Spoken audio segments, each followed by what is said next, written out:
Tokyo nights, neon lights, lost in the city, another life. Drinking sake, feeling right. Got faded in Japan, what a sight. What's up, faders? Welcome to yet another action-packed episode of Got Faded Japan, and I am your host, Johnny.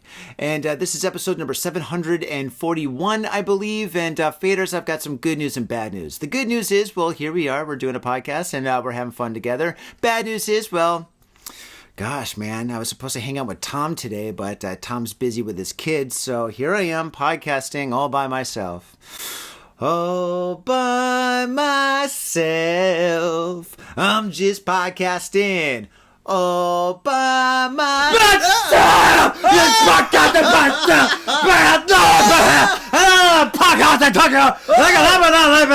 Broken the set already. The set's broken. I have a problem. Yes, no, you faders, I'm not by myself. Today, actually, is an absolutely fantastic episode because I am here with the one, the only Ladybeard. Oh, what's going on? Got Faded Japan. It's Ladybeard coming at you. 2024.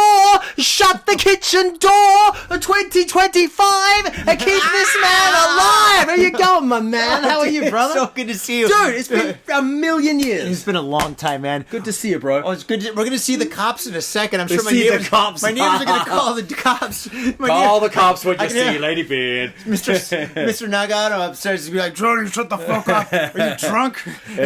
You've been drinking. It's already 4 o'clock. 4 p.m. Etone. Shotto. I'm sorry, sir. I'm a degenerate. I'm a podcaster, for God's sake. So I'm so happy to be here, bro. So, Got Faded. The Got Yes. Faded podcast Yes. was the very first thing that I did when I arrived in Japan 10 years ago. Was it really? The first public thing of any kind I did, ladybearding, was this podcast. That's 10 years amazing, ago. man. It's amazing. Here we are now. So you said episode 741? I think it's episode number 741. Dude, that is so many billion podcasts. What the hell is this thing just came up on the screen here? Okay. So, all right, whenever I turn on, like, my, just call it my camera on my... Here we go, on my PC. What happens is this thing called reactions turns on automatically. Ah, sick. So when you make like gang signs or something or whatever, all of a sudden like there's like signs that show up or whatever. You're joking. So I can like throw goats and... No.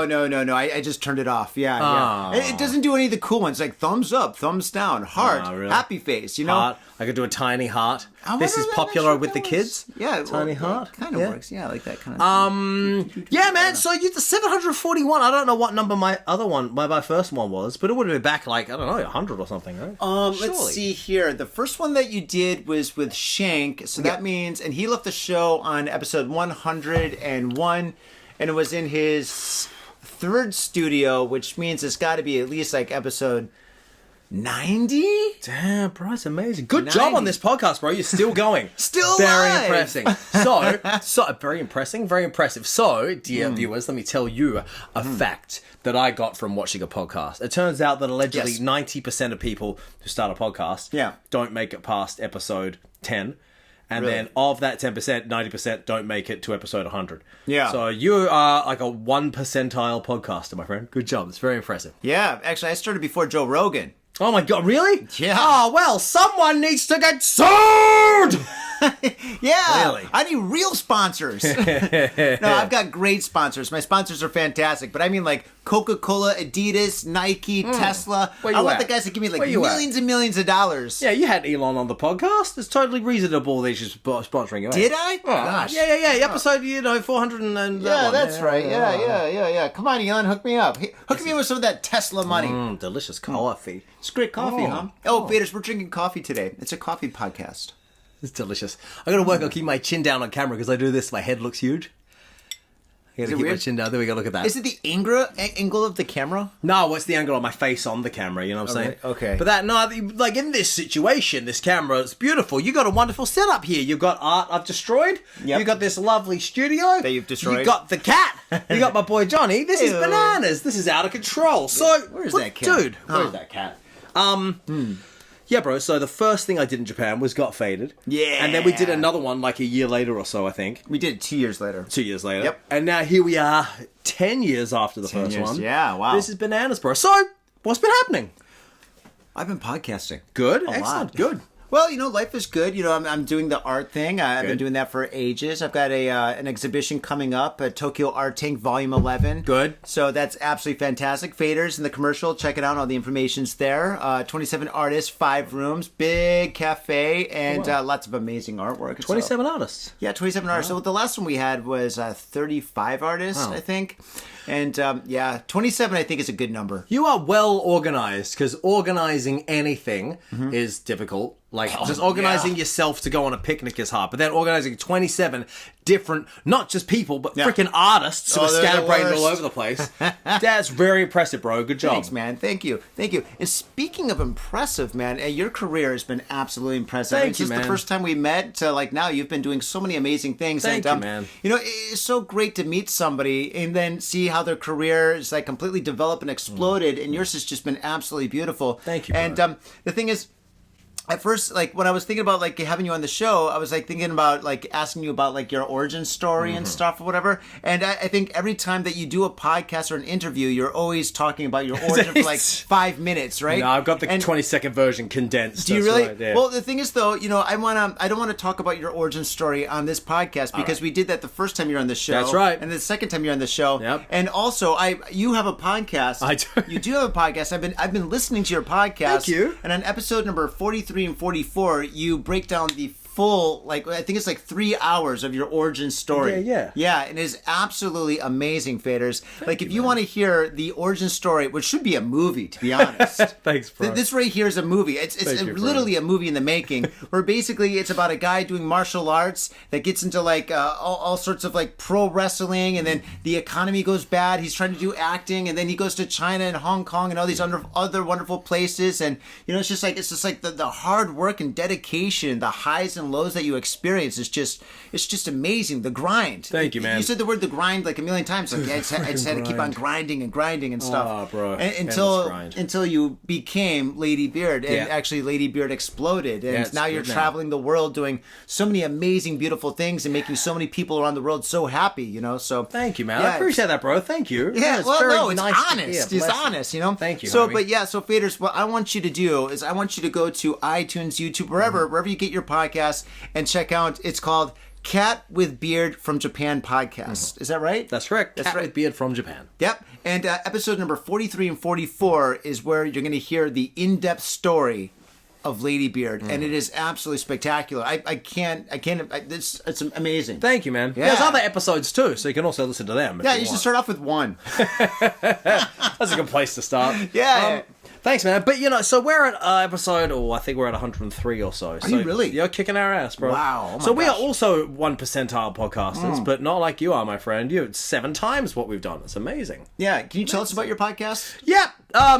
It's Ladybeard and a lovely young lady called Kathy Cat, who's from Germany. And so she is also a talento here in Japan. Yep. She does TV and what have you. She's on NHK and other things. Yeah. And she has a YouTube called Ask Japanese, when she interviews Japanese people in the streets, which is very popular. Very cool. And so, so she and I got put together by a radio station. They said, we're going to do this English podcast. It was that radio. So this radio station in Japan called Bunka Hoso, Oh, yeah. big time radio station. They Very wanted big. to do their first ever English podcast. So they got me and Kathy in and said, perfect podcasting duo, hit it up. Cool. Very cool. Tell you what, Kathy's very smart, man. She's fluent in English, German, and Japanese. It's incredibly impressive. Yeah. I'm still so bad at Japanese after 10 years. I'm still so bad.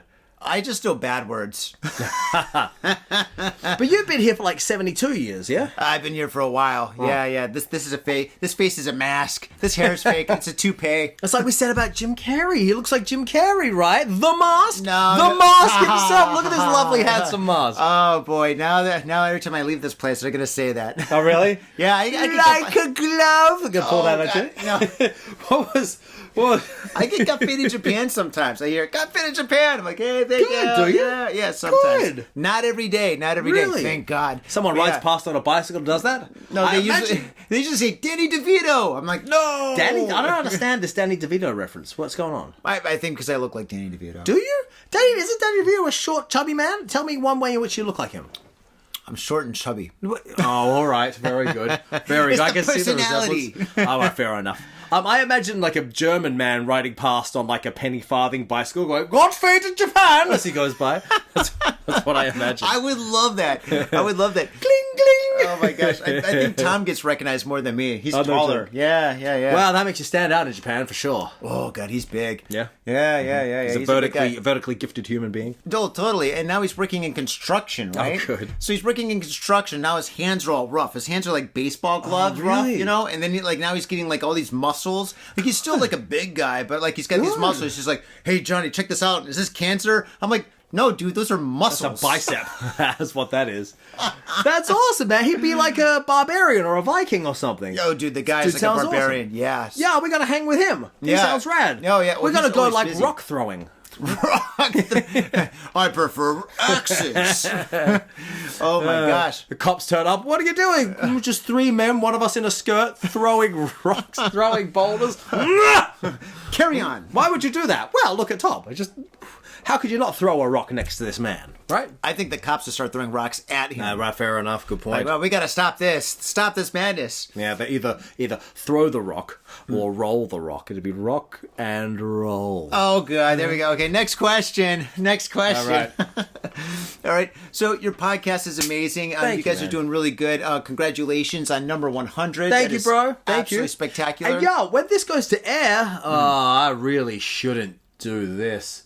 If you go and watch episode 100 on the YouTubes, we have a challenge when we're going to do a live stream in a couple of weeks. Yeah. And so Kathy we have a challenge. Kathy will do the number of squats of the same number of likes that the video gets. So she will do squats according to the likes.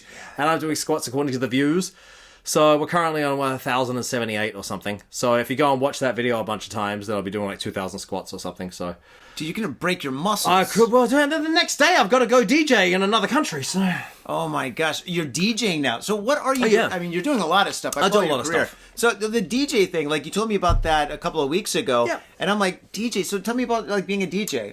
I DJed one of your shows once, didn't I? Ages ago, like 1,000,000 years ago. You mean the Frankenbach show? Yeah, did I DJ? I can't even remember. No. You were just singing in that show when I can't remember. I started DJing back in...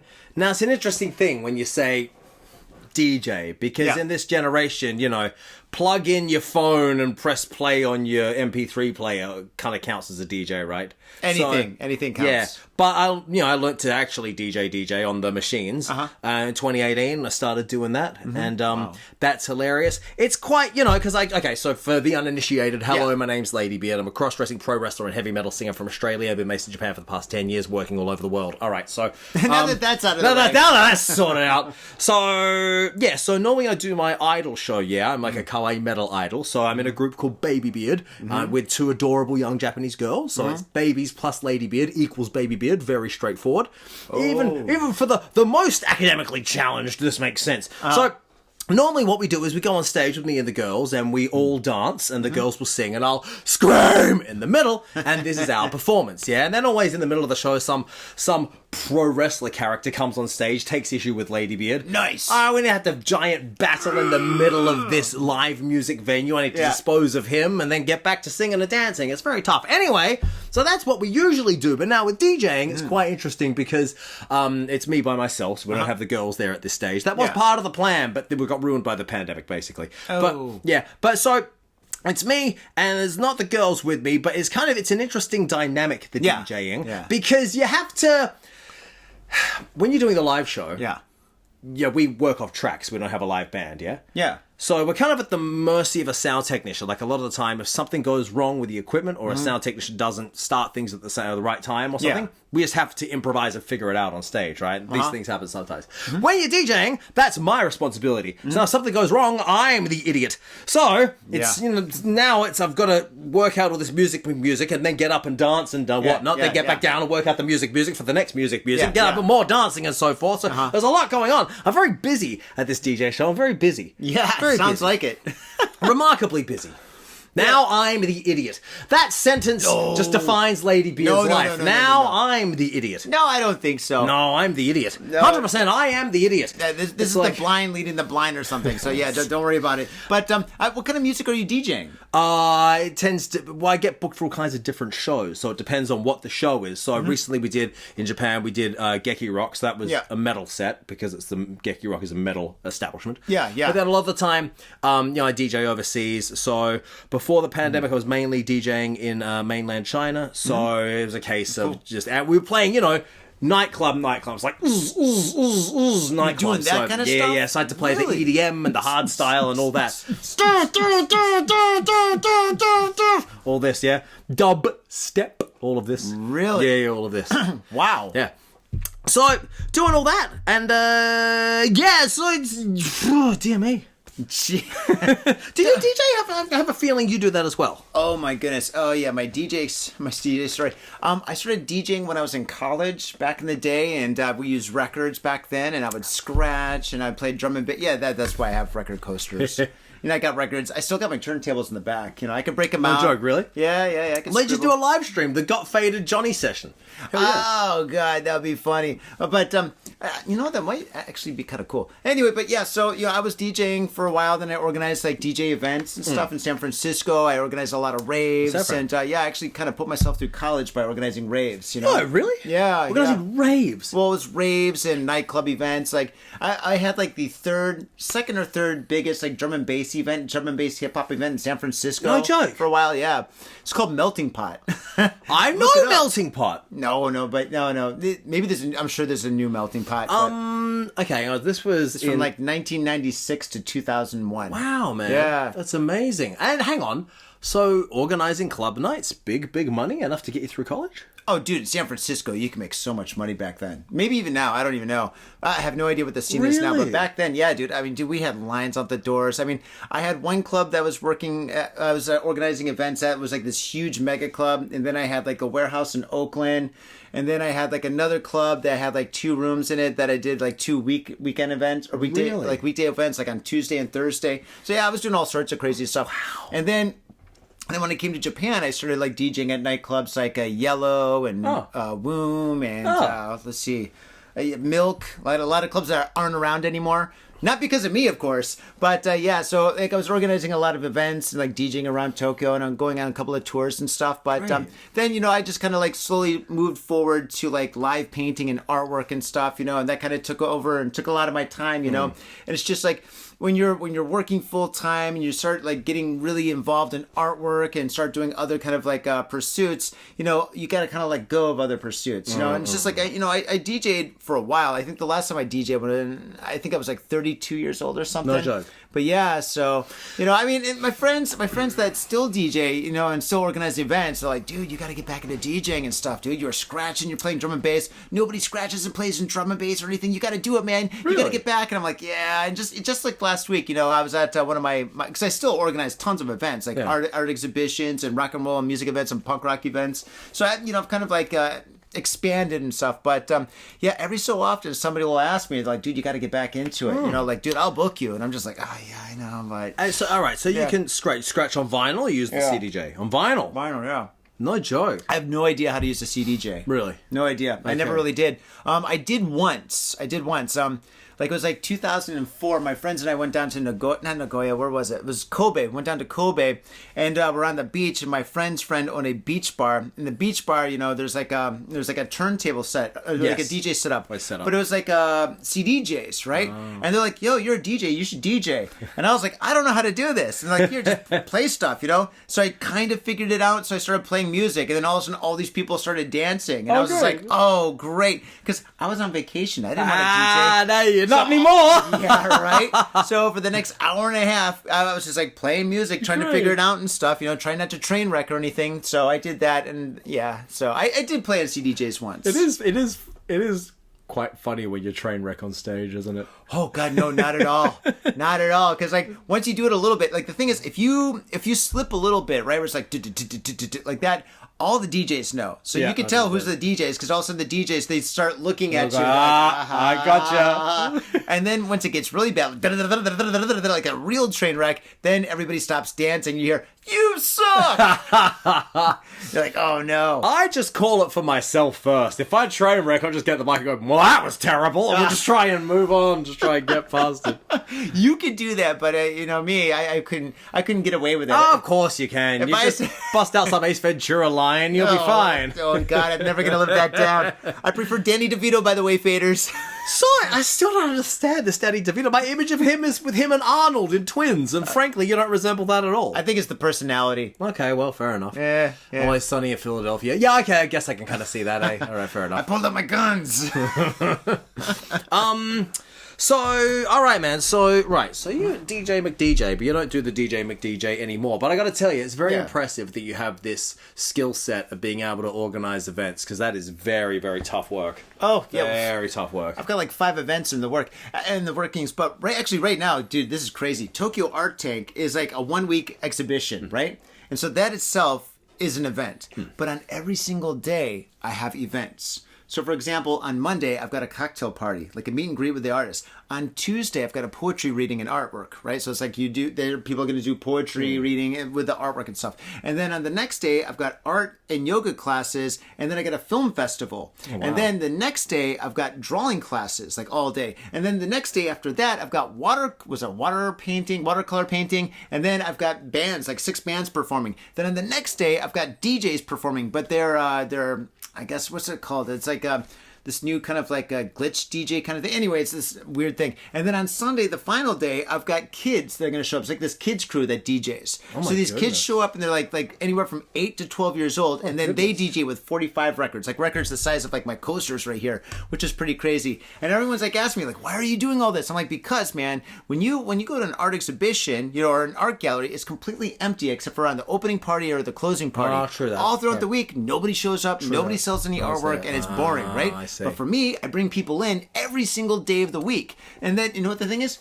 That's the people come in, they check the place out, they have like a free, they see films at the film festival, or maybe they learn how to draw or something, or they check out the poetry, and then they buy a t-shirt from an artist, or they buy some stickers, they buy a painting. So in my art exhibitions, almost every single artist sells a lot of work. Good, man. That's wonderful. Crazy, yeah. That's wonderful, dude. Yeah. Look at this. Look, you're an artisan. You're an events organizer. You're an entrepreneur selling the art of the artists of Tokyo. You, sir, are a net positive on the nation. Oh, thank you. Well, yeah, likewise, man. Oh, thank you very much.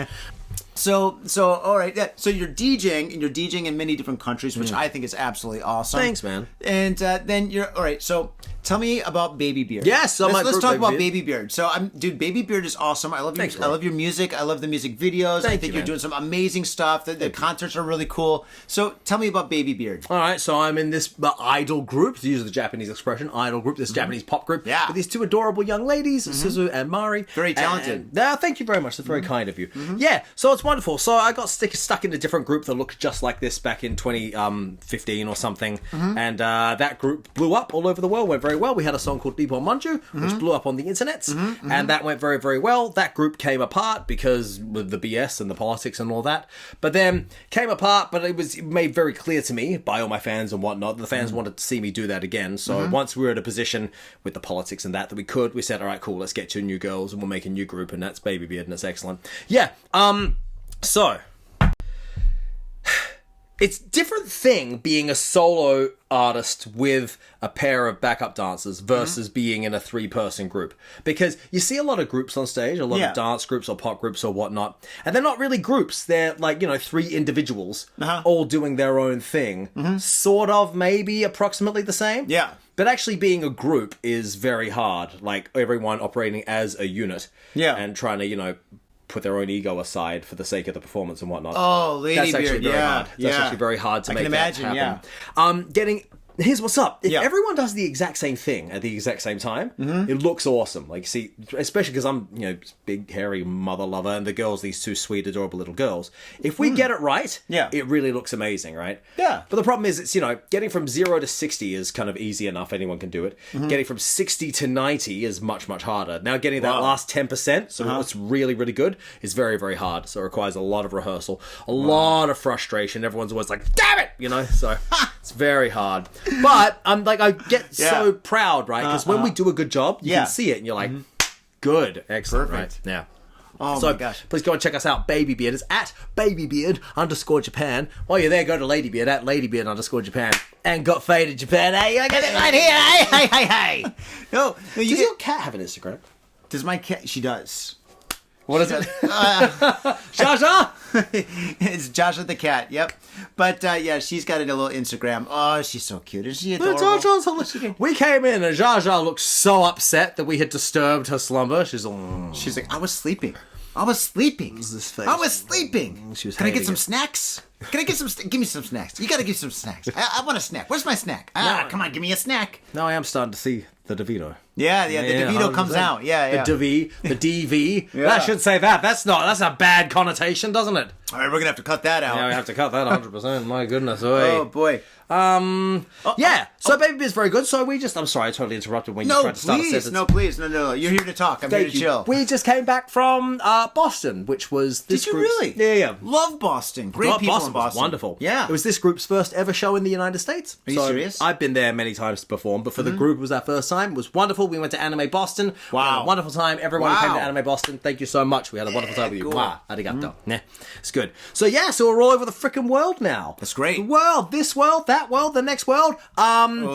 We have an Australia tour coming up. Cool. So, dear friends in the homeland, we're coming down end of June, start of July. Adelaide, Melbourne, Sydney, Brisbane. Go and get your tickets now at High Festival on the Instagram. That's where it is. Or just go to our Instagram. You can link it up. It's fine. You'll figure it out. And I don't want to say anything that Shiori's gonna get upset about. I'm looking off screen to my manager Shiori. She's there's management here. I'm watching what I'm saying, Faders. I'm biting my tongue. I'm letting him do all the talking tonight. I'm like, yeah, just go for it. Just go for it. Adorable little Japanese girl. She looks just like this, but behind this adorable face hides a demon. So I need to be careful what I say. The bodyguards thing. But I'm just saying, since we have been to Boston, yeah. That may or may not mean we now have a work visa to go to the United States. Mm-hmm. So that may or may not mean we might be appearing in the United States once more sometime in the near future. I'm just suggesting. It's a mere speculation. But so you can follow our Tweetamajigs and our Instagrams and our TikTokies and YouTubies and all that. You'll see all the information there. That is awesome. Well, I hope you can make it out there. There's a lot of great people there, and I'm sure that if you perform in like Los Angeles and like there's so many like right now like the whole anime and metal thing coming together and stuff is so big. I think like there's like quite a few bands that started that like maybe 7-8 years ago, like baby metal, and they planted seeds where now there's all sorts like American style bands like that, and not just America, like in Canada, Mexico, like all over the world and stuff. There's a lot of bands that are similar to that. So I think like if you go there, you're gonna fit in so well, and I think you're gonna completely expand your audience. I mean, right now you're pretty big, but I think it's gonna be way bigger. When you go there, and I think you're gonna be welcomed with like welcoming arms. Thank you, man. I hope so. Let me ask you something about the United States and the art scene there. Uh-oh. What? I hope we better not say anything that's going to get us in trouble. It's good? What's the current state of South by Southwest? Is it looking good? I have no idea. Okay. I've been in Japan way too long, man. I've been here for over 20 years. No. Okay. South by Southwest, isn't that an airline? Maybe it is. Does it sound like an airline? Does sound like an airline. Welcome. That's a good point. Welcome to South by Southwest. South by Southwest Airlines. I got bumped up to first class, and I love it. Your life vest is under your seat. The mileage points are amazing. All right, cool. South by Southwest, the other South by Southwest, the music festival in Austin, Texas. Yeah. Used to have a Japan night when Japanese acts would go there. And, really? I think Perfume went there back in the day and whatnot. Perfume was one of their first Japanese acts, I think. Wow, way back in the day, yeah. We were talking to them ages ago about going over for Japan night, but then somehow it never materialized. But, yeah, just wonder how it's going. No idea. I have no idea. You can write in the comments your opinions of South by Southwest Music Festival in Austin, Texas. And if you fly, let us know how good they are. That's right. If you fly South by Southwest to South by Southwest, you can give a 360 review of the experience.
Whoa! Look at all this. Hey, what's up? I'm Johnny, aka the Spilt Ink, the one and only, and today I'm going to make a popsicle painting. I'm really excited to do this. I've got all my paints here. It takes about this much paint to make a popsicle painting, and I've got my two other most important ingredients. Very strong hot coffee. Oh, actually, that's not that hot, but still, it's strong coffee. And I've got punk rock music. With these two things, nothing could go wrong. All right, with that said, let's rock.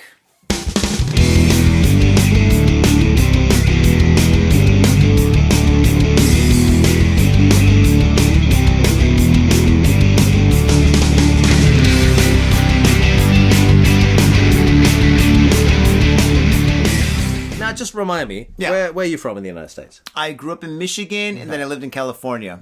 But then you moved to LA.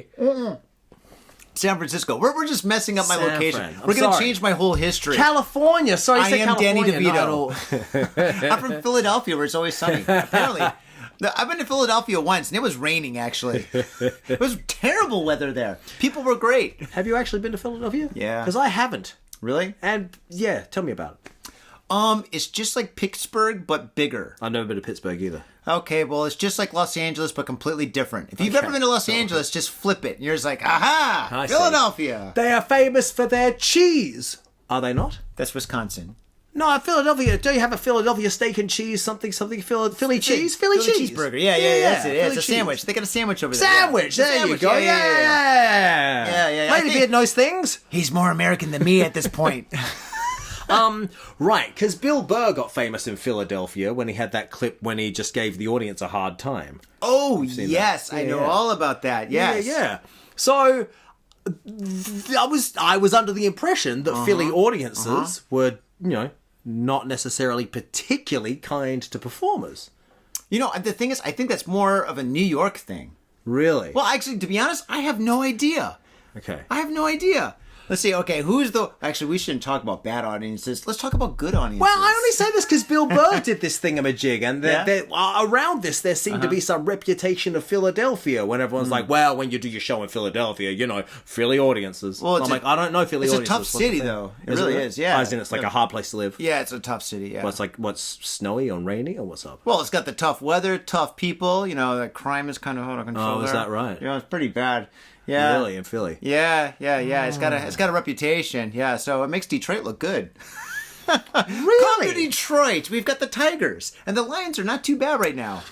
There's a Lions. There's a lot about America that I don't know. I'm trying to learn. The interesting thing about America and Australia is that they're very similar in size, right? Because obviously Australia's much bigger than America, but it's just like, Australia's got a Melbourne and Sydney and all these cities that are really, really, really far apart, Yeah. And the same thing with the United States. In the United States, you've got Los Angeles over here, you've got New York over here, you've got Miami down here, you've got Chicago up here, and these cities are so far apart where they got their own cultures, very similar to Australia. Yeah. Am I right? Yeah. I've never been to Australia, but I've got a lot of Australian friends. Australia's like city, sand, Yeah. So you're right. Like, there's city centers and then just miles and miles and miles apart. Yeah.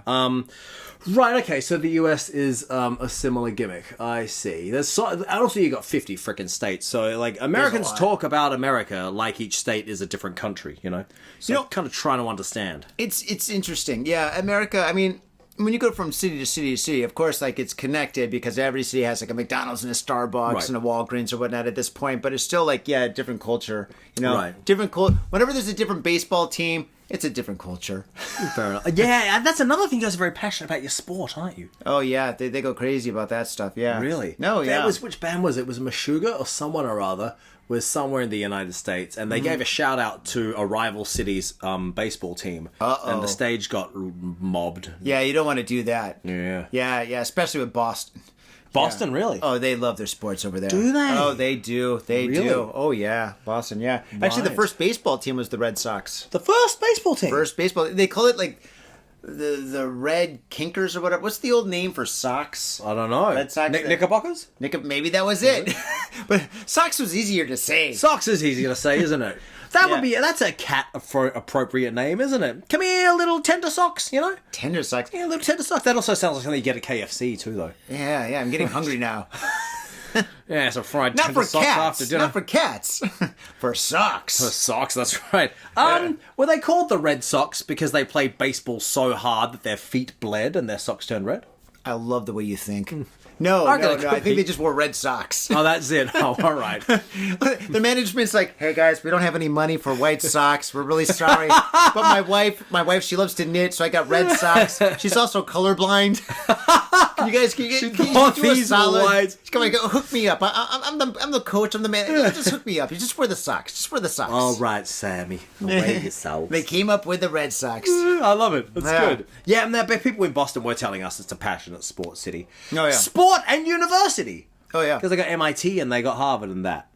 Two big ones. Yeah. So in San Francisco, where you became a fully sentient human. Yes. At what age did you move down there? I moved to San Francisco when I was 17, turning 18. Right. And so at this moment, San Francisco has the reputation of it's difficult to live inside a house. And hence a lot of people are living outside a house. Oh, no. San Francisco back then was a completely different city. Was it really? Oh, yeah. Well, like San Francisco now to San Francisco 20 years ago is like night and day. Back in the day when I moved to San Francisco, rent was affordable. Right. Yeah, I had a two-bedroom, get this, I had a two-bedroom apartment about the same size as this place. Okay. 2 Murphy beds, 2 walk-in closets, 2 roommates, and it was right downtown on Bush and Leavenworth. Top floor, beautiful view, in the middle of everything. I mean, it was so beautiful, so amazing. It was a great apartment, and I paid $850 for that. Oh, wow. Right now, that same apartment goes for $8,000 a month. $8,000 a month. Yeah, I know, it's crazy, right? So what happened?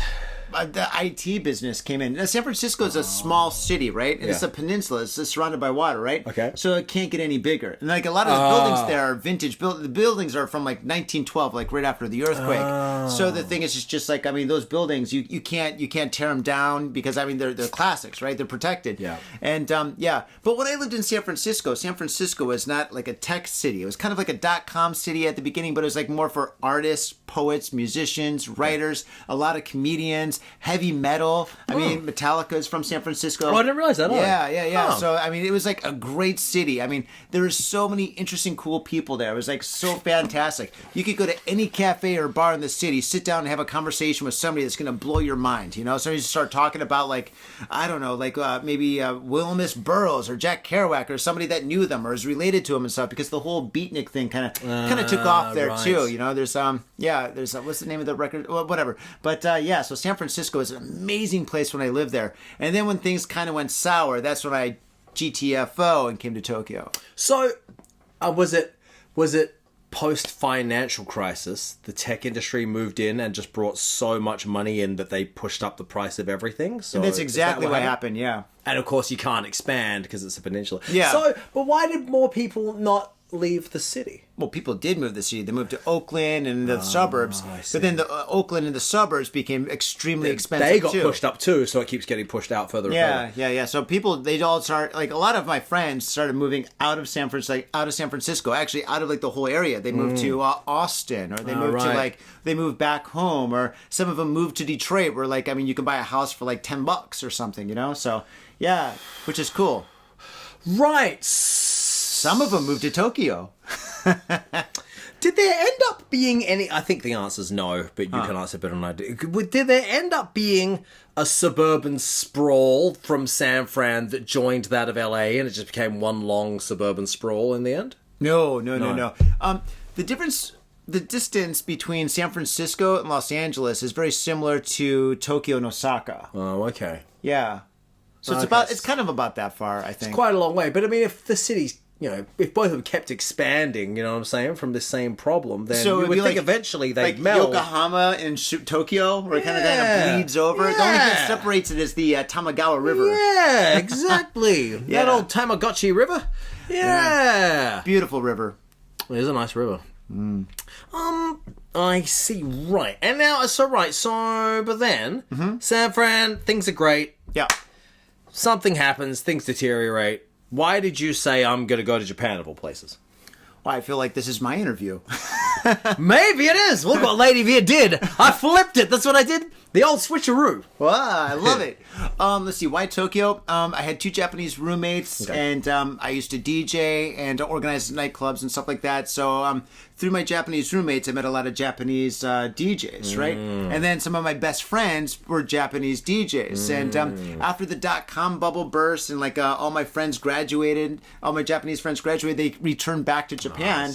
And so they kept on not calling me, but they kept on sending me emails, being like, Johnny, you gotta come on, whatever. It's so awesome here. Dude, we can book you. You can DJ. My mom works for Kawasaki FM. I can get you a job. And at the time, I was like, just DJing and floating around and working at a record store and just doing freelance stuff, whatever. And I was just like, you know what? I'm going to go to Tokyo and just check it out. And I did that a couple of times, and then it stuck, and then just stayed. Okay. And that was Long story short. And that was in the 90s you started coming over, yeah?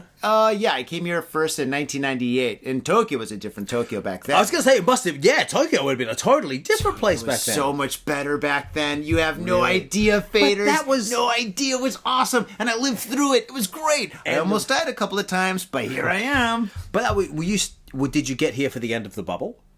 No. The bubble already burst. Okay. No, I know some people that lived during the bubble, and they said it was crazy. Yeah, I've been told it was bonkers during the freaking bubble. It's like bananas. I would, if I had a time machine, if I had a DeLorean, I would go back and experience the bubble. I would do anything. I'd be homeless, because even if you're homeless, you're still making like $100 a day.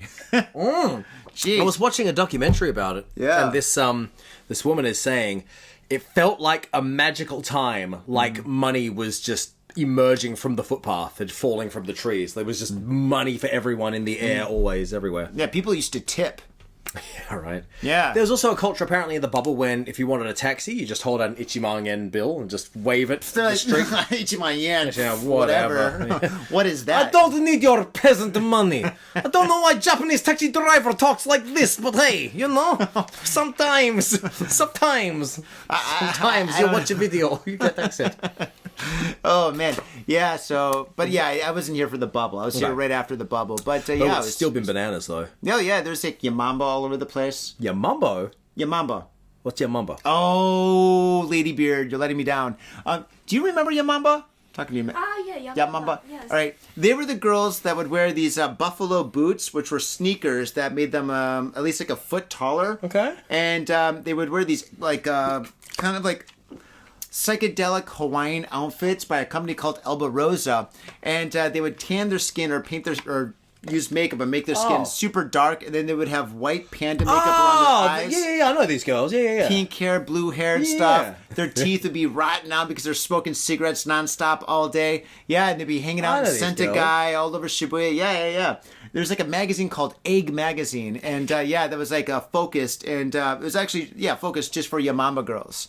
Yeah, and it's like, and Yamamba means old woman in the mountain in Japanese because people called them that because they look like old women from the mountains. Why? I don't know, but I thought it was awesome. When I saw those girls, I was like, wow, this is great. I was working for a magazine when I came out to Tokyo, and I interviewed some of them. I got somebody. I was like, do you guys want Ichiman yen? Here, I'm going to give you Ichiman yen for an interview. And they're like, all right. And I was like, and I interviewed them. And to be honest, kind of boring.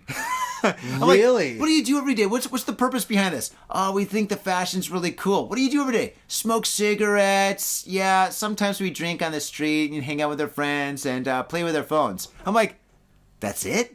Is there a message? Is it political? Like, no, not really. What kind of music do you listen to? Well, I like classical music. Classical music? Classical what? music? Oh, yeah. It was interesting. It was really interesting. But, they weren't as exciting. I mean, the way they looked and then their normal lives were just very different. But that's quite an interesting dynamic about Japan, isn't it? Because you see people who are just externally, and then you talk to them, they're like, very conservative, you know. But they were nice girls, though, very polite, very nice. You know, we drank coffee together. At that time, I couldn't speak any Japanese. I had a translator with me.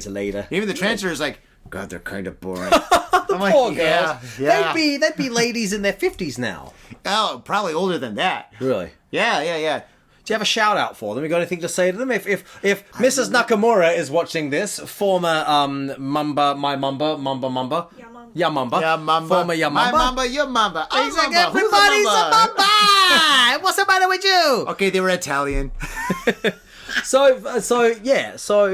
But those girls would have then gotten older, and one hopes hope so. had lives, maybe husbands, children, even grandchildren. Well, they weren't. I mean, at that time, I was like 24, and they were like maybe 19 or something. They were kids. Okay, I mean, all we're all right. kids at that point. But yeah, Sure, but they according to that now logic, they're- they should still be adults now. Hopefully, So yeah. I wonder where they are and what they're up to. I wonder if I still have their contact information. I wouldn't contact them though. We That'd be- could. Wouldn't that be weird? Bushy. And I meet them, they're still Yamambas. Or they're Right. still smoking like 2 packs a day, like, hey Johnny, how you doing? I learned English now. I'm like, whoa, your voice really changed. Yep, 2 packs a day. Smoking for life. Like, You beat her baby smoking as well. Her first word, Yamamba. I don't know why they love smoking. Then again, I used to smoke too, but smoking's bad, faders. Smoking's really bad. Don't smoke cigarettes. You know, yeah, I'm not a smoker. I never have been, but I'm told it isn't good for your lungs. Bad for your teeth too. You know, in Australia, have you seen the cigarettes boxes in Australia? Oh yeah, I've seen. The first time I saw those boxes that are really graphic was in Thailand. Oh, right, yeah. Yeah, I went to Thailand. I was there and I was like, what are those? Oh my god. Oh jeez. Is that candy? Is that what is that? And they're like, no, it's Marlboros. I'm like, oh. For anyone who doesn't know, I'm not sure what happens in Thailand, but in Australia, cigarette companies, boxes for cigarettes cannot be branded, so the Marlboro logo is not on a box of Marlboros. It's Really? just white, and it would just say in black text, Marlboro, and then it must have a big old warning. Half the box must be a warning, Yeah. and then the other half of the box must be Right. a horrendous photo of the consequences of smoking. So Oh my goodness. I'm not really? joking. They will have like deformed fetuses and whatnot. A photo of it on the box of cigarettes. They'll have like people with eyes of Okay, It's that's more than awful. enough. This is a- Teeth and this is a these family awful teeth. episode. It is a family episode. Okay. Hey, we're giving a public service announcement. Smoking's bad. Smoking's bad. But you know what? It did not stop cigarette sales at all. They increased. All the smokers just kept on going. Like, this is great. I'm collecting them all. Yeah, well, yeah, it seems to be. It didn't stop anyone. You know what? I think all anything that's sold should have that kind of a warning. For example, if you buy like a candy bar, there should be a picture of like an obese person. You're like, oh no. Or maybe you buy Coca-Cola, it shows like people where their teeth fell on because like cavities or something. Or yeah. Well, yeah, or broccoli. It shows like maybe like a skinny healthy person. Like, hey, how's it going? Broccoli's You gotta good. get a chicken leg from the supermarket and it's got some jack bodybuilder doing on it. Ooh, all right, good. Yeah. Yeah, actually, that's quite a good concept. Shows the consequences of consumption on every consumer product. Oh my god, Ladybeard, what if you buy like a Porsche and the picture's like a guy with his face spread out, like, he's like because he's driving so fast, like the wind's blowing his face back. I He looks love like it. a cartoon. I love it. We just had a business idea, my friends. I'm gonna have to edit this on. This is too good. Oh, this man. is too good. I'm gonna have to Gonna have edit the this idea on, yeah. stolen. Oh yeah, it happens all the time. Yeah, by Friedrich in Austria. Oh, my God. I know you, Friedrich, you thief. Yeah. For stealing our ideas, Friedrich. Yeah, the movie Titanic. Oh god. Ah, don't get me started. Episode number 1, I was like, wouldn't it be cool if we had a movie called Titanic? Yeah. Next thing you know, yeah. Did that actually happen? No. It would have been awesome. Here's a movie concept, yeah? In the future, there's like a war between robots and humans, and then one of the robots goes back in time to kill the leader of the human resistance when he's still a child. I gotta And write this down. I'm gonna call this film The Exterminator. What? Oh my gosh, that's crazy. So I've got some questions. Tell me a question. Ask me a question, Johnny. All right. So, since I'm way off topic, okay. This is a pen. Sorry, go again. Sorry, Mr. Nakamura. Sorry, Mr. Nakamura. He's so calling the cops. He's like, just one more time, is. Johnny-san, you're going to prison. Just one more time. one more life. Oh. Yeah, he's Italian too. Oh, everyone's Italian. Why not? Oh gosh. Okay. Twisted Kaiju toy. Twisted Kaiju tail. Yes. I can't even say it. I'm laughing and having such a You're good having time. a good time. We're having a positive experience, ladies Can't and gentlemen. talk. My mouth is hurting. I'm laughing too much. This is way more fun than smoking cigarettes. You should just get involved with this. This is heaps better. Yeah, put that butt out. Turn up the volume. Put that butt out. Turn up the volume. That's an EDM song. Put that butt out. Turn up the volume. Put that butt out. Turn up the volume. Put that butt out. Turn up the volume. I bet the butt today. Ask me a question about Twisted Kaiju Tale. What is the tale? Hello. So, Why? my group Babybeard has a song called Twisted Kaiju Tale, and it's a kaiju. If you don't know, is a Japanese monster. Godzilla is a kaiju. Yes, he's a famous kaiju. Yeah, he, she, they. Godzilla is a famous kaiju. Godzilla. But there are many kaijus within Japanese culture, so this is a song about one particular kaiju attacking Tokyo, raging. However, it turns out underneath, despite the kaiju's harsh appearance, the kaiju is actually very sweet-hearted and easy to get along with, and really, really cares. It's representative, you see. It's a metaphor for me and the girls. Looking as terrifying and destructive as I do, underneath I'm really very sweet. You can understand how the girls might be terrified of me at the beginning, but once they get to know me, we're really quite a happy family. Fantastic. I love it. Thank you. Awesome. All right, cool. Now I know. I know. I heard that song. I was like, oh, this is an interesting tale. Yeah, man. That's, if you haven't seen that, go to the YouTubes and watch us do the dance of it, because we're pretty proud of that dance. It's a cardiovascular workout, let me tell you. You know what? I think everybody that watches that video should try to work out with you should. It's like a workout video. It's like Jane Fonda. Bro, let me tell you something. If you want to lose weight, boy, singing and dancing at the same time is bonkers cardio. I just burped while speaking. I apologize. Oh my gosh. Singing and dancing at the same time is horrendous cardio, if everyone has ever done it. So when you watch these little idol girls, you don't really think that much of it. You go, these little girls, they just kind of dance a little bit and they kind of sing a little bit. They're good. They're talented. But then when you do it, it's actually very hard to coordinate. You're singing and you're dancing at the same time, especially in a different language. And it's also cardiovascularly, it's bananas. Like, I've done all kinds of physical training, right? Like Muay Thai and pro wrestling and gymnastics and all kinds of stuff, right? Yeah. Singing and dancing at the same time is some of the hardest work I've ever done. So, fitness people out there, go and try singing and dancing and tell us what you reckon. It's not easy. You should dance me a Twisted Kaiju Tale, or the girls if you want. Yeah. Awesome. And my next question is Metal Queens. Yeah. How did that come about? Great Metal music Queens video, by the way. Really Thank cool. you, man. I like it. Thank you. I did that with my buddy Indigo, who's a legend. Indigo. Yeah. Very cool. When Babybeard emerged, we launched the group. So we met Indigo because he actually commented on one of our videos, and so we found him. Indigo was in Japan at the time. He's from Sweden, but was in Japan. Was living in Japan. From Sweden? He's from Sweden. Yeah. I love Sweden. Yeah, Stockholm's great. Yeah, man. But he was living here, and so we hooked up, and he turned out he was a big fan of us, and we were a big fan of his. He was a YouTuber with at a the very ton of... beginning, it didn't seem like that, though. At the if you watch the music video for Metal Queens, you'll understand the thing. Go and watch Indigo and Babybeard Metal Queens. You gotta do it. On the Click Clacks. Go and look at it on the Clicky Clacks. You could Click Clack on your personal computer. You could Click Clack on your phone. You could Click Clack on an iPad. You can ask Siri to Click Clack it on your behalf. Go and watch some Metal Queens, please. Yeah, so that's So we said, we got hooked up. We said, let's do a song together, because it was the Great Plague of 2020. So we couldn't go outside and do things. So we're like, well, we want to do things. So, all right. So this was one of the challenges, actually, because we launched the group at the start of the plague, not realizing we were going to have another 3 years of plague. So all our initial things had to be done inside, and following all these ridiculous COVID restrictions. So it's very difficult to be a high-energy singing and dancing group where you're not allowed to high-energy sing and dance, right? Yeah, of course. Yeah. So... But, with Metal Queens, we shot it all entirely in a studio and whatnot. Just, on a green screen and everything. And turned out great. So please go take a look. Yeah, I think it's fantastic. It's a great song, too. Yeah, tell you what. Indigo Hijanai, she is a kick-ass songwriter. Kick-ass. Makes very good music. Yeah, check it out. If you're a metalhead, go listen. And tell you what, all the famous pop groups have a Swede making their music. So that's us too now. Really? Yeah, the Swedes, for like all the hit songs. So they were written by Swedes. Wow. Justin Bieber, Swedes. Justin Bieber, he's Canadian, isn't he? Yeah, but all the songwriters who make the songs. Oh, okay, all right. But don't quote me. I don't want to get sued by Bieber's people. Maybe not specifically Bieber, but Universal, we're cool. We're cool. Don't. Hey, Ladybeard's not an expert.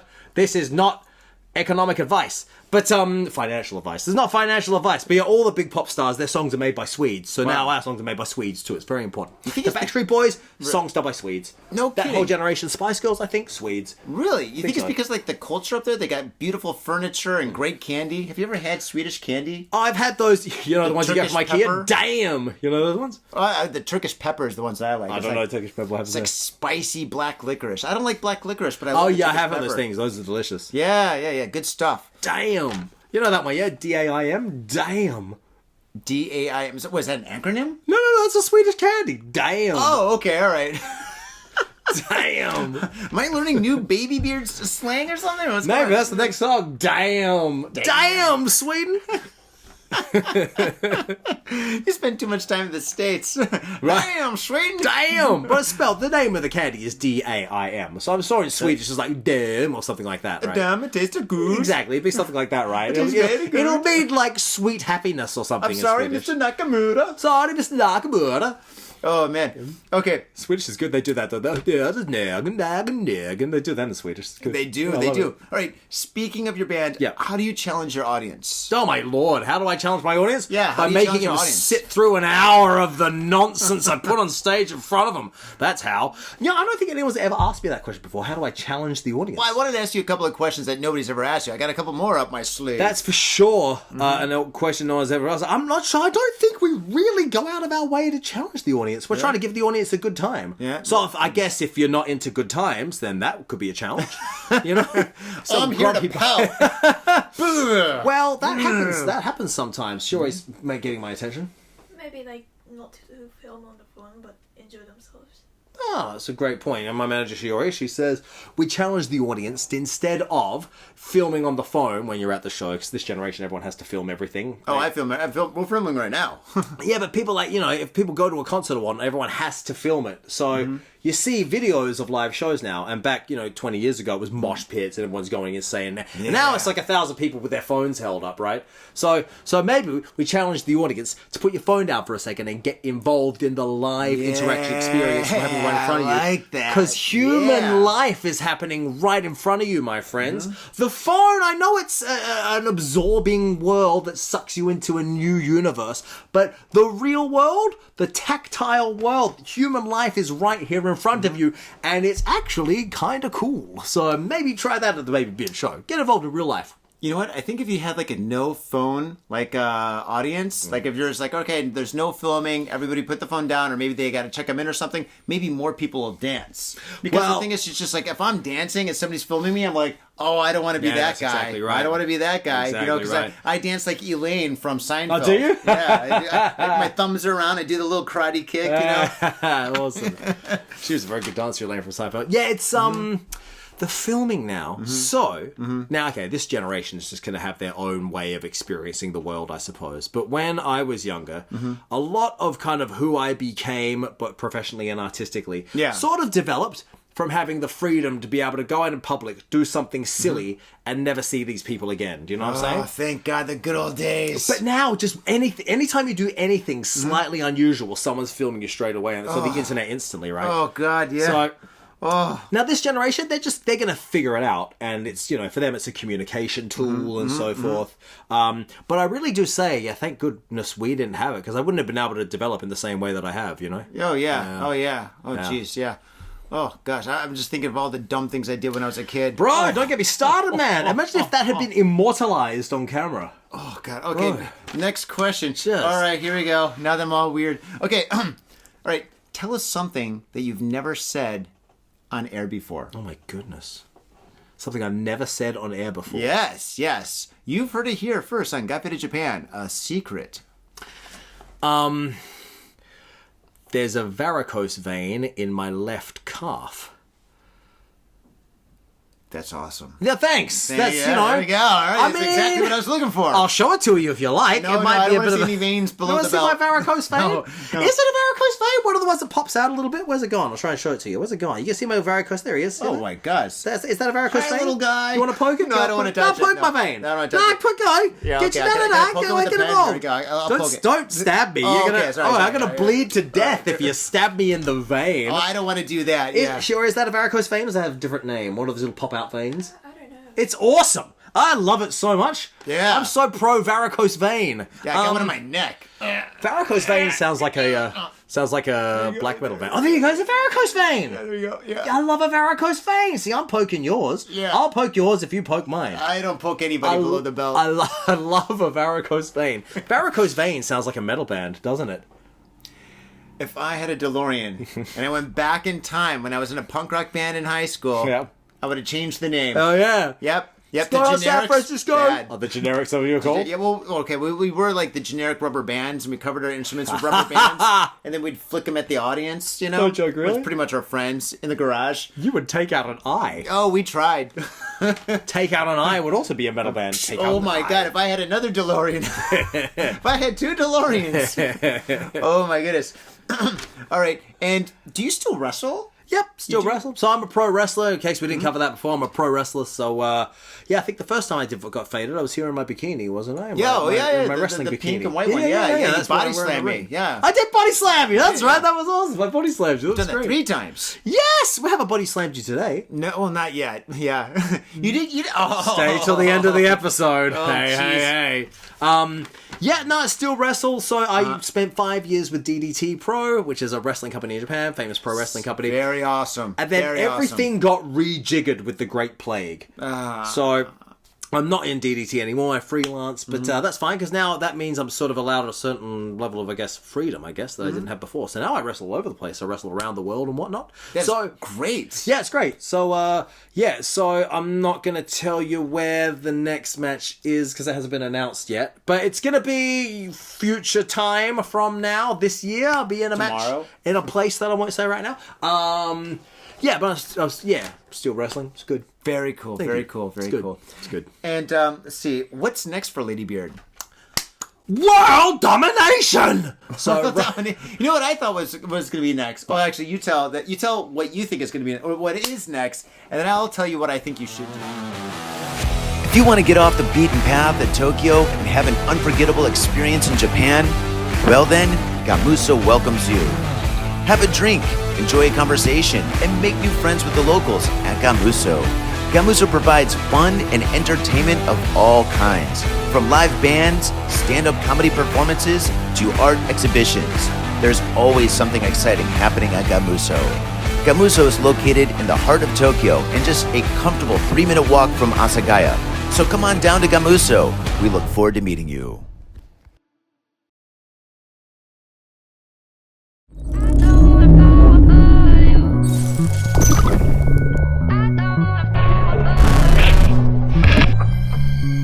You are liked. You are like wanted.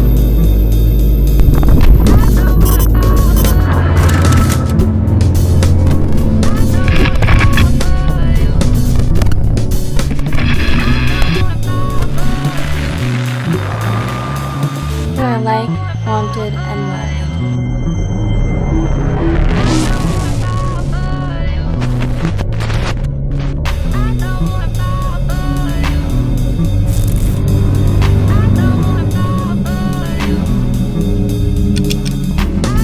You are liked, wanted, and loved.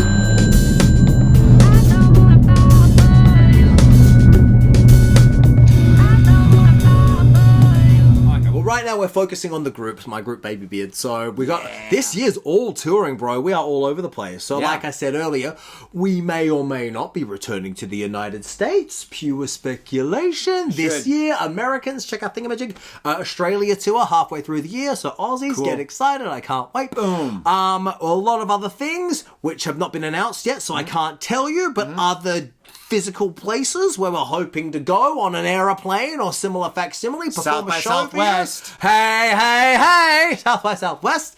You're exactly right. I got it. Yeah, so this year it's a bunch of touring. We got some collaborations and some songs coming up. So please go and check out our social media. I am Ladybeard _Japan. And the group is Babybeard _Japan. Same across all of them. The XEXX, the Facebooky, the TikToky, the YouTubers, and the, what's the other one? Instagram. All over the place. All over the place. It's Go down check in it the out, show please. notes. Go in the show notes. It's all there. It's watch that, and that'll tell you where we are at any given moment. Now, what I think you should do, Tell me what you think, eventually, sir. Yeah.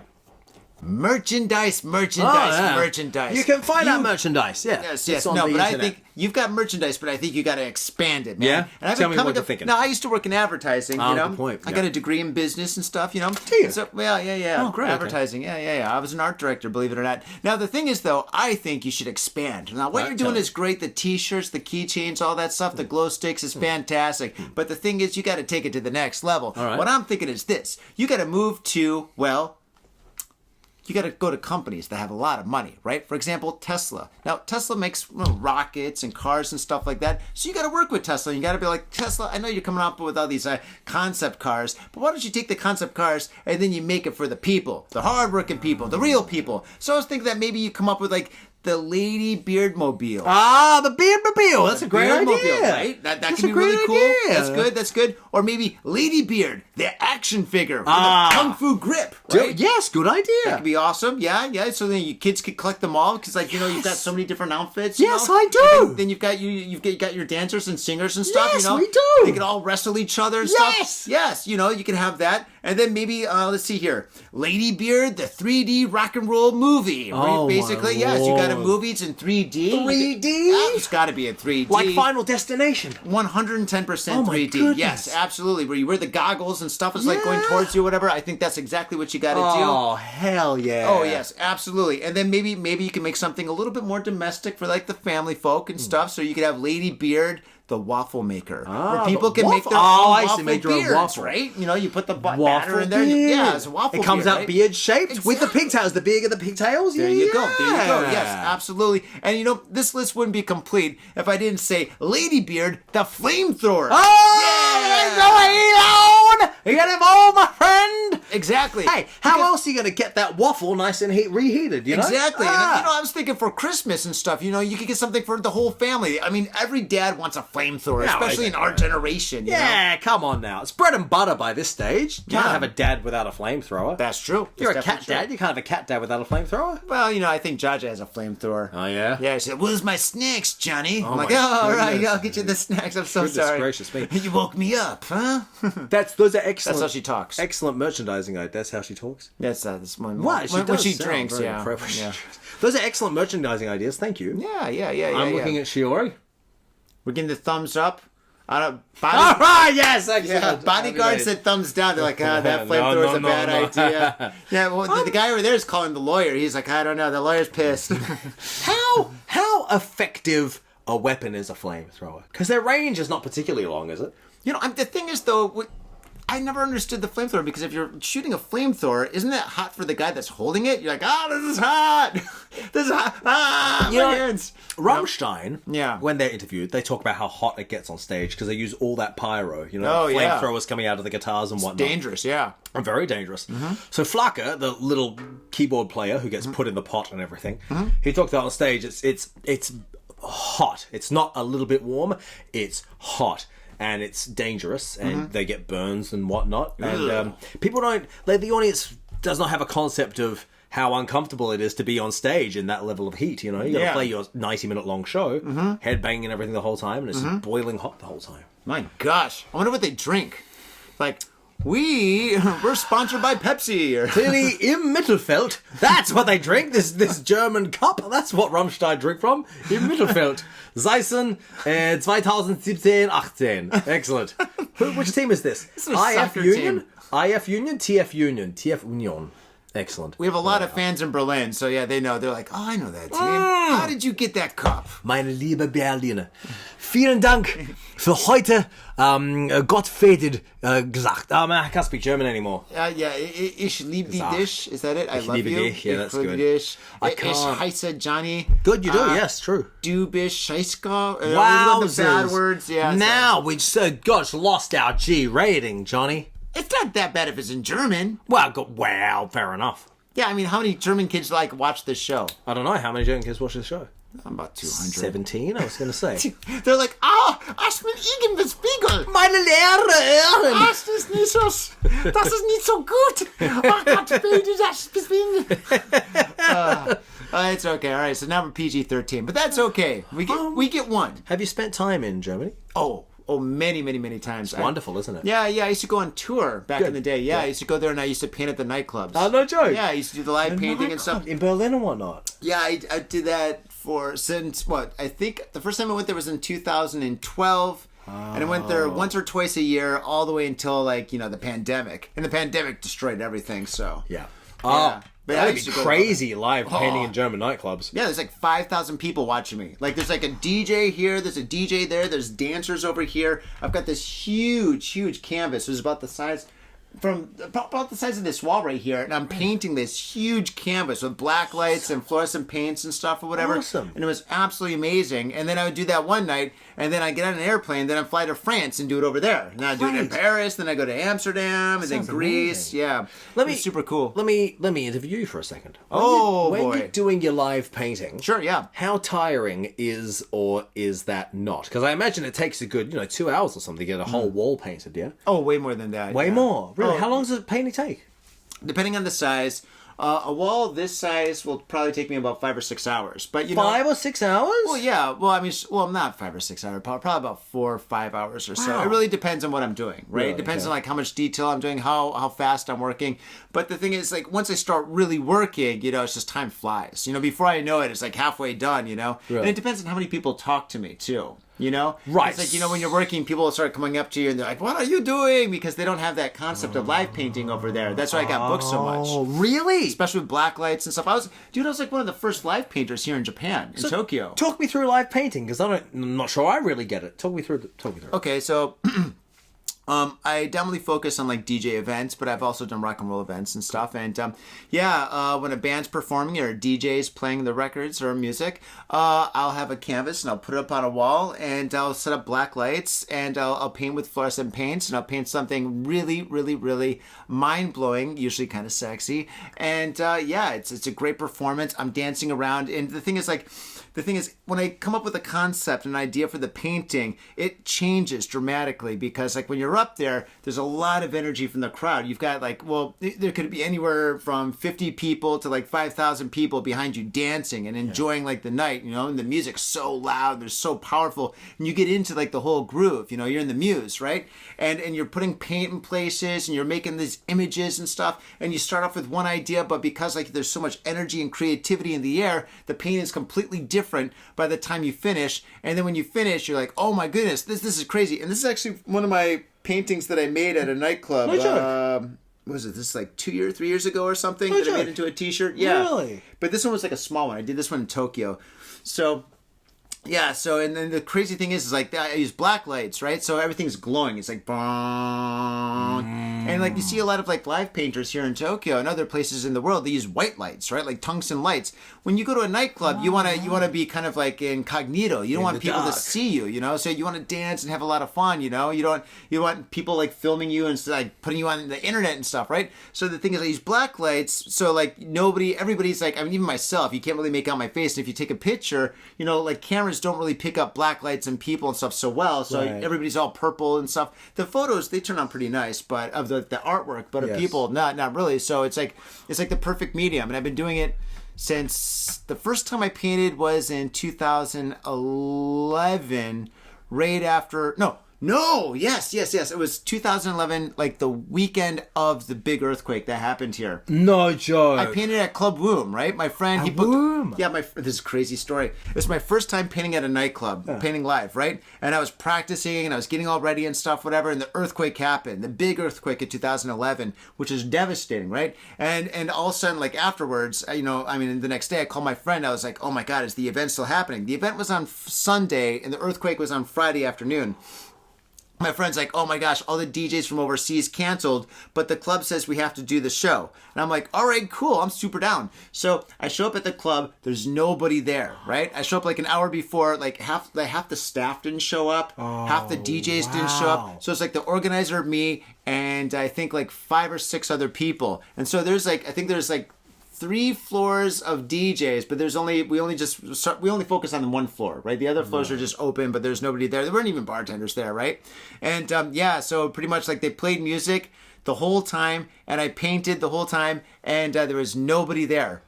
Nobody. So we just enjoyed the beverages. We painted, and we had a lot of fun, to be honest. But I mean, yeah, that was my first time painting. So the first time you do anything like stand up, or the first time you do pro wrestling, you're so nervous and stuff. Yeah. I wasn't nervous at all. I was like, nobody's here. If I mess up, it's okay. This is great. It's like painting in private. Happy days. This is like my bedroom. Wow. So okay. So so while you're painting, it's not like it's okay. Your time starts now and your time ends now. It's just the painting happens over the course of the evening. I guess you can go away and go to the bathroom and whatnot. Do what you got to do. Chat with people. Oh yeah, of course. Right. And then by the end of the night, hopefully you'll have a finished image. Yeah. Yeah, always. And I'm the first one. Like I show up early. And then I'm the last one to leave. Really? Because the thing is, I want everybody to enjoy the painting when it's finished. Not just the process of the painting. So when the painting's finished, after that, then I just hang out and I meet people and I socialize, I dance, I hang out with the DJs in a VIP room or something. So yeah, it's cool. It's a lot of fun. And so I mean, if anybody out there, you want to book me, I travel. So yeah, I've got a visa. I've got a credit card. Yeah, just let me know and pay me. Does the audience ever want to get involved in the painting? Take your brushes and start getting involved? Yeah, not in Japan. Not in Japan. They don't do it in Japan. But in Europe, some countries, they're like, no, we paid tickets. We're here, so we're supposed to paint too. I'm like, no. So, and I used to have an issue with that in some places. So when I do set up, I talk to the staff and the security. I'm like, listen, I need some kind of like a barrier, right? So then they put like a barrier or something like that. Or if I'm lucky, I'm on a stage or something, so I'm elevated. So yeah, but I never had any real issues. It's just like I'm like, oh, sorry, they flew me out here. They paid for my hotel and stuff. This is like what I do or whatever. And then most people, they pretty much understand. Even like the super drunk ones. Like, really? Can I paint a little bit? And I'm like, And the one time I said yes, this guy did like a graffiti. Like he wrote his name like a tag. A tag, yeah. And I was just like, that is the worst one ever. All right, thank you very much. Right, and then I painted over it. Hey! I see. But it was fine, though. I don't mind. It's cool. Wow, well, I would need to see one of these live painting events. It sounds great. No, they're fantastic. You're more than welcome. And I can do it at your events, too. Thank you. That'd be dope. Yeah, that'd be awesome. Yeah, totally cool. Live painting. So now, where, which countries have you live painted in? Okay, of course, Japan. Yeah. And Okinawa. Some people are like, Okinawa's no, it's Japan. Oh, it's Japan, come now. So, okay, Japan, all over Japan. Let's see. I've painted in, of course, the United States. Yeah. And then when it comes to Europe, I've painted in Germany, France, Holland, Greece. Greece? Yeah, Athens. But I've painted in all these places, multiple places. Actually, when I painted in Greece, it was when the economy fell apart and they had all the anarchists fighting, like the cops or whatever. I was in this club that was in this basement, right? This huge nightclub that was in a basement. And when we went to the club was like, it was like normal. We showed up at the place, whatever. I said hi to everybody. Went downstairs. The music was going. I set up. I was painting, whatever. It was an amazing event. A lot of fun. And then when we left the event in the Chicago morning, I came outside. I saw the sun and I smelled like this nasty smell. It's, what's the smell, whatever. And it was like tires that were on fire because as we're in this basement and we're like DJing and having a good time or whatever, up above us, there's like huge protests where like all these people are protesting with the police officers and stuff. And everybody in the club had no idea because you couldn't leave and come back or whatever. So we actually were like, oh my God, I'm covered with paint and stuff. Dude, every time I've been to Europe to paint, I've got a million I've almost died like 10 times. Like almost fell off a building once. It was crazy. But live painting is an exciting job. I highly recommend it to any daredevil out there. Who would have thought that painting could be a high-risk vocation? Oh my goodness, yeah. Well, a lot of times, like when you go overseas and stuff, as you know, you're like the famous guy, right? So when you're the famous guy, a lot of people try to impress you. Oh, I see. Okay. You get in somebody's car, their Porsche, and they both go on the Autobahn, and they're like, Johnny, is your safety belt fastened? I'm like, yeah. They're like, you don't need it. And then all of a sudden they go like 300 kilometers an hour, and you're like, wow, no like, joke. Yeah, it happened. I'm like, slow down. Wow. I can't breathe.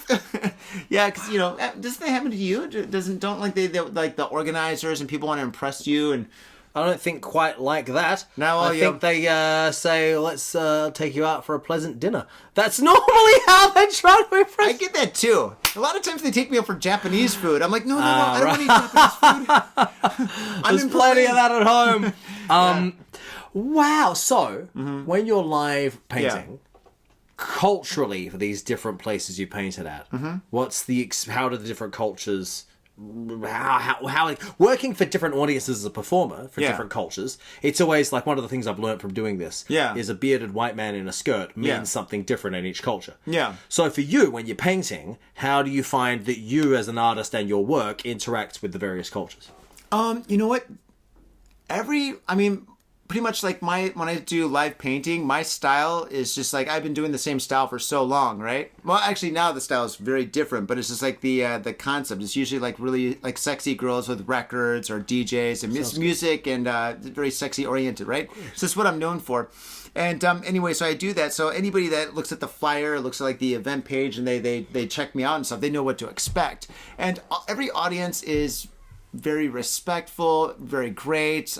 Every club that I've worked with overseas has been absolutely fantastic. I don't have any bad stories or anything like that to tell. I mean, crazy stories, yeah, but, which are kind of fun, to be honest. But, nothing really bad. The only time, okay, all right. The only time I had one kind of a weird thing happen was actually in Japan. And I was painting at this club that opened up right before the pandemic and then closed because of the pandemic.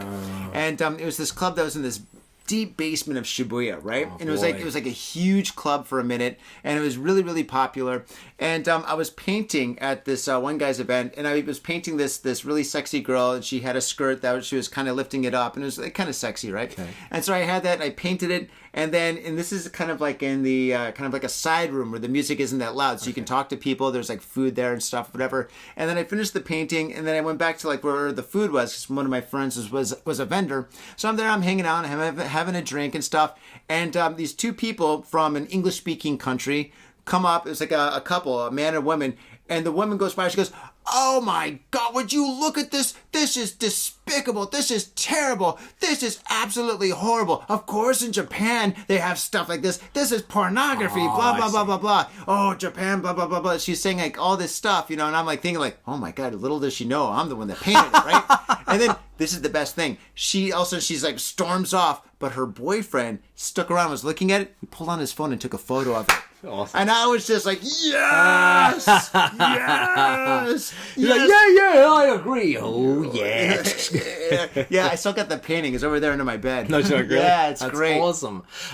Tell me the story about how you almost fell off a roof. Oh, no. I was in Amsterdam, and I was painting at this event. It was like a hotel building. So it's a huge hotel. It's like 20 stories tall. Just quickly, I love any story that begins with, "I was in Amsterdam." Please keep going.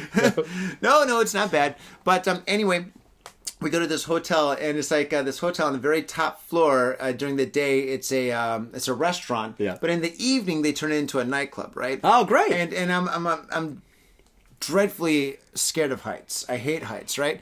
And so height hater. Oh yes. Roller coasters, forget about it. So anyway, I go there and I'm like, whoa, this place is pretty cool. It's very posh, right? And there's like this amazing DJ booth and stuff. And so I talked to the organizer. I'm like, so where do you want me to set up? He's like, okay, so see these big windows that overlook the city? I want you to put the canvas on the window. So you're going to go up on this ledge. You're going to stand next to the window, and you're going to put the canvas up there, and you're going to paint on that. And I'm like, what? He's like, yeah, just do it, whatever. It's fine, no problem. I'm like, okay, great. So I go up there and I put up the canvases, and I'm like this close to like the window, right? And I'm looking down. I see all these cars kind of driving by and stuff. I'm sweating. My hands are sweating. I'm shaking. I'm like, my heart's beating. I'm like, I need some water. So, or a drink. So anyway, I'm like kind of freaking out, but I'm cool, right? So I'm up there and I set everything up, and people come in and stuff, whatever, and they turn up the bass. And the bass, I don't know if it's the bass or the wind or whatever, but being up there, all of a sudden the window started shaking, started moving back and forth, right? And this ledge that I'm standing on is like this far. It's about the size of a shoebox. So I'm kind of leaning on the window while I'm painting, that's going back and forth like this. No. And I'm thinking like, oh my God, if this breaks, I'm going to die and I'm not going to get paid. Oh my God, this is be terrible. So yeah, it didn't break, obviously. I didn't fall, obviously, but like for that time, it was like a very, very high stress situation. That sounds like stress. Did you not think it was within your limit of statutations to say to the organizer, I'm terrified of heights, can I not paint here, please? No, I didn't want to look like a baby. I said, right up there, pff, got this. Wow, really? Okay, well, that's... All right, well, look, perception is reality, so Yeah. it's excellent that you projected confidence. That's wonderful. Oh, yeah. I am a baby. I have no hesitance about admitting that. When I lived in Hong Kong, there's a theme park called Ocean Park, and every year they do a very famous haunted house. Oh, I love haunted houses. At Halloween. It Yeah. lasts for like 8 weeks or something. Yeah. And people from Hong Kong go to haunted house with the family, and it's ha ha ha ha, this fun event. I was terrified in this haunted house. Are you serious? I was so scared. I was like, the whole thing. Awful. Oh my You God. know the one in, have you been to Fuji Q with the haunted hospital? No, I have not. Bro. So the very first thing Why that are all happened... these guys laughing? Oh, bro. If you don't know, Fuji Q Highland is the name of the very famous theme park in Japan, and it has the biggest roller coaster in the world. I loved roller coasters till I went to this theme park, and now I've had enough roller coasters. This place is so terrifying. Anyway, they have a haunted hospital, right? You wait in line for 2 hours or whatever to get in. Finally, you get in. The first thing that happens is a door closes behind you, and a zombie doctor goes, runs at you. I'm already scared. Dude, I turn around. So my martial artist got me instincts, right? This dude runs at me. And I go, and I go to kick him. I miss him by like that much. And of course, it's an actor, right? He goes, kick no! Go! I'm like, sorry. That whole thing. But they give you, it's all dark. They give you a flashlight. And you have to like guide yourself around. I was like... God.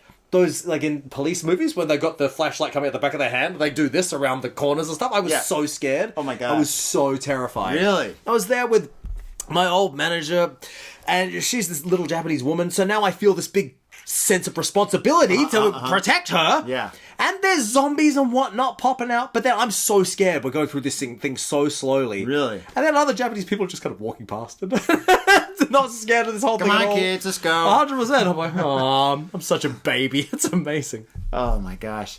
Ladybeard, I think we're almost out of time. You gotta go. It's been a pleasure, brother. Dude, thank you, man. Thank you so much, man. Pleasure. Thank Dude, you, bro. Oh my gosh. So, all right. So so you're on episode number 90 and then episode number 130. So sporadically, you got to come back. All right, sounds good to me. Or every 100 episodes. So 90, 130. What's this, 741? This is 741. Dude, you've done so well with this podcast, man. I'm so impressed. Good job. I know. I'm so rich. Good job. Nah. Hey. Not. Hey. Hey. Got minted Japan. That's what they call it. Want to buy a t-shirt? We're looking for sponsorship.